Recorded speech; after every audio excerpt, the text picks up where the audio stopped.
Why it sucked to be Marcus Aurelius. So, you're born into one of the richest, most powerful families in ancient Rome. You're probably thinking, sweet, endless grapes, golden bathtubs, and daily orgies, right? Nope.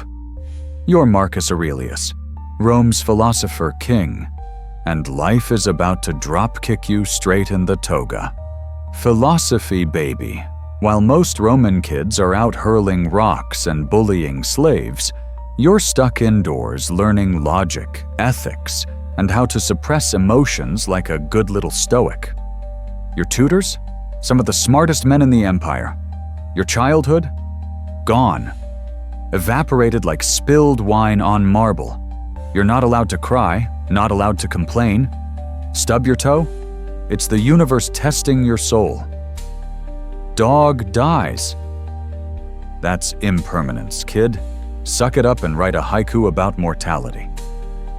Emperor training mode.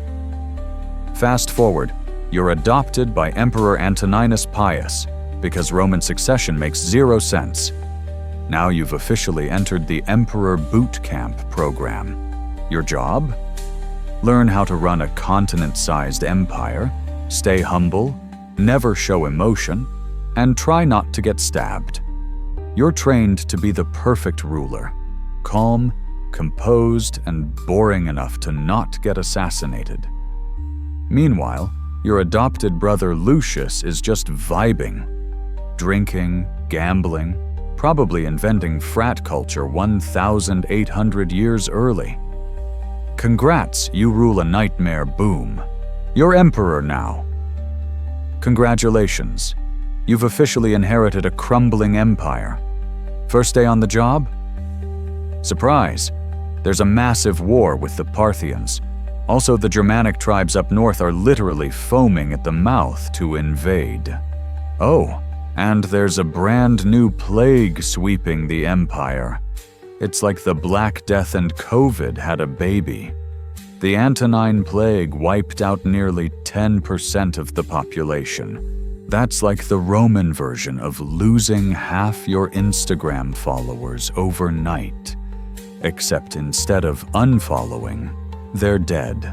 Writing through war. And while leading troops on the front lines, yes, he actually did that, Marcus starts writing his thoughts down, not to get published, just to survive mentally. The result, Meditations, one of the most profound self-help books ever written. Written by a guy in the mud, dodging arrows, while half the empire caught the ancient flu.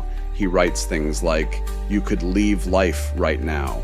Let that determine what you do, say, and think. Dude was out here speed running existential dread like a champion.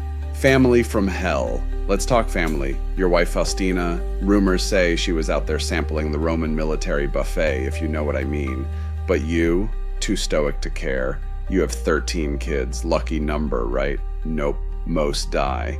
And the one that survives is Commodus, the human embodiment of a Twitter thread gone wrong. By the time he's 12, he's already obsessed with gladiators and cosplay murder. You try to raise him with philosophy, he'd rather raise fists. You're dying, he's thriving. As you get older, the chronic stress starts taking a toll. You're sick, exhausted, possibly dealing with depression, and worst of all, you're starting to realize, holy crap, my son might ruin everything. You die in 180 AD on the front lines, still serving your empire to your last breath. What happens next?